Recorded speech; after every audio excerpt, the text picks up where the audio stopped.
Okay, hi Zuri. So if you can introduce yourself real quick.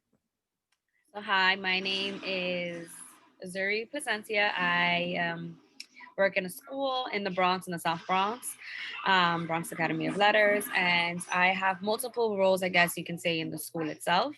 Um, I handle attendance. So I do a lot of like finding out why the student is not coming to school, working with counselors and the social workers, trying to assess what the needs that the students have and how we can help them with that. We do a lot of planning interviews too. So if kids are not interested in coming to school, we try to find other schools that they may be interested in going to. And if that doesn't work out, we just continue to work with them on and just plan out basically what they're going to do throughout the year or what are their plans outside of high school.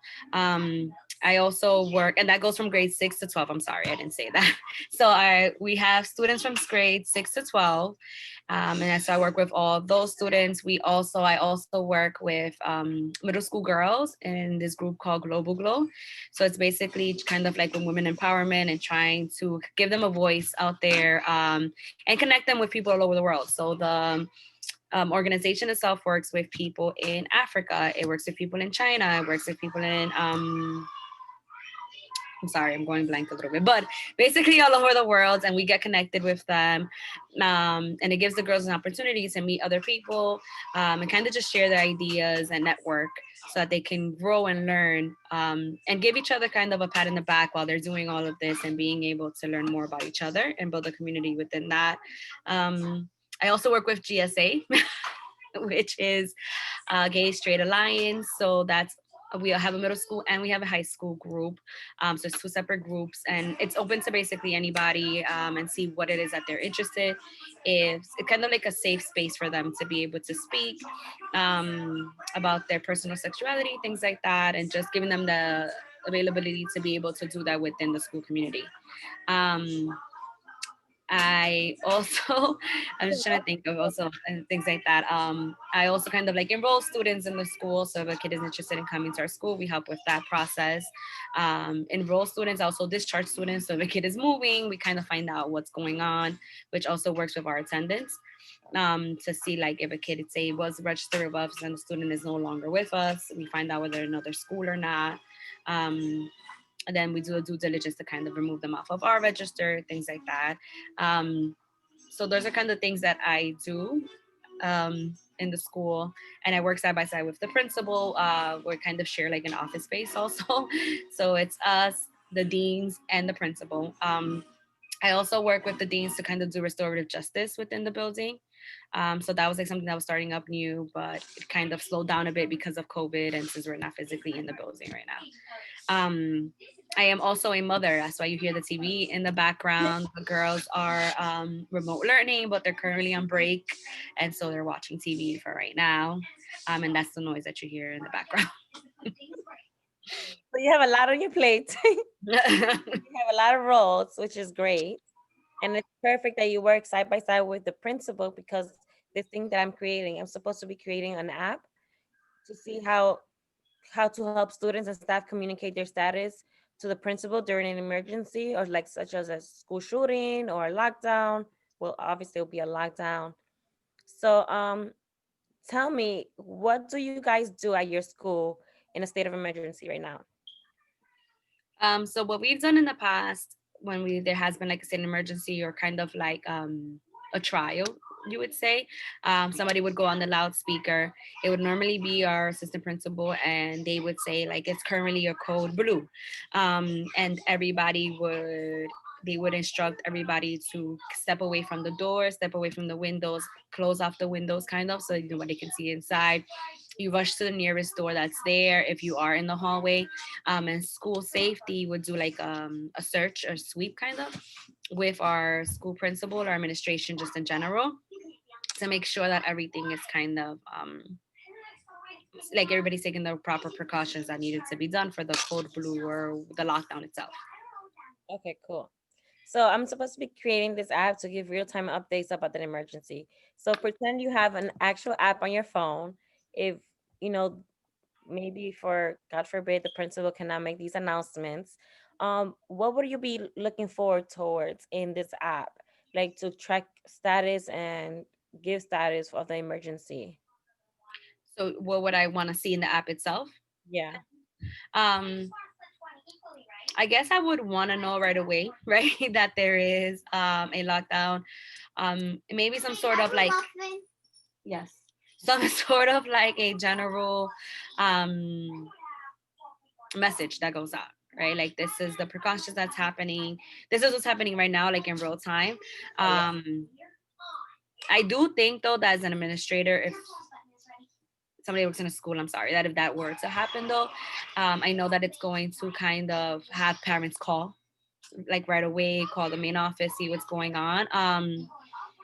But I think that if the message were to go out that there is some sort of emergency, to give as much details as possible. So the reassurance, like this is the precautions that we have taken as a school. You can get in contact with your student between X, Y, and Z. Um, and this is like our plan to move forward or something like that.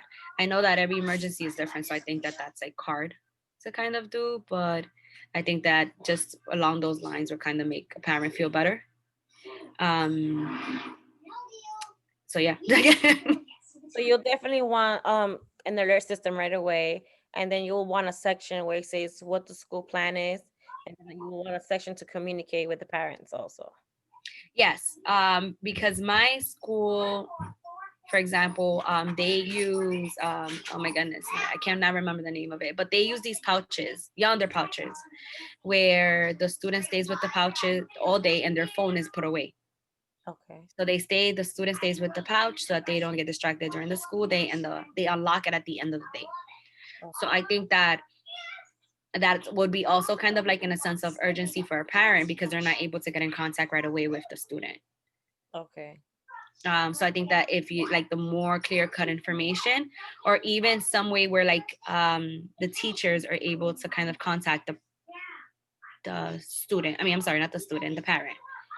You know, like I have, say for example, the parent has the school schedule right on the app, and they say the emergency happened at 11 o'clock. So I check, okay, so she's in Spanish or in math, whatever. Right now, I know that she has this teacher. I can just write to this teacher directly. So I think that being able to kind of make sure that the teacher is on the app, even if it's like a school sending a message and then maybe just the teacher themselves, Yeah. or being available, making sure like say for example I'm the parent, I write to that teacher. I want to make sure that the teacher responds back to me in a timely fashion so that at least I know my student is right here, my my scholars and your scholars in front of me, I can see them, I see what's going on. Don't worry, we're okay. Yeah. That's okay. That makes sense. Yeah, it did make sense. So that was a good I like that you said that the schedule. So that's something that I will probably want to add in also about the schedule so they can know exactly where their child is at the time. Okay, so if you were being the administrator, what if you get an alert? Like, how would you like that alert to process? Like, let's say since a student doesn't have their phone on, so like who would you think in the school will have to alert everybody else outside? um in our school, we personally have there's another app that they use to kind of connect with the teachers, with just the parents. And the parent coordinator is the one that normally is the one that does like blast. Um I think that it would maybe mean like a couple of people, right? Like say for example the parent coordinator is not available. I think there should be like a backup person. And yeah.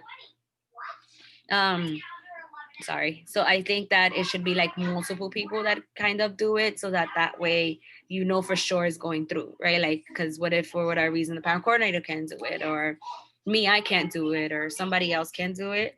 I think it should be like assigned to Yeah. certain people to make sure it gets out. Okay. So definitely the administrators and parent coordinator for communications. All right. So thank you so much for your time. That was awesome. You did give me a really good some good ideas. I know you mentioned you guys use Slack also in your school to communicate now. We use it in my class too. Oh, nice. Yes, we use Slack. We still use it now, even though we're not in the school building, to just kind of communicate just in general Okay. versus email because we used to do emails before and it was like a lot.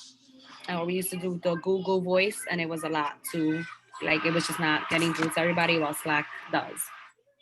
Oh, I'll make sure to tell my school to about Slack because these emails.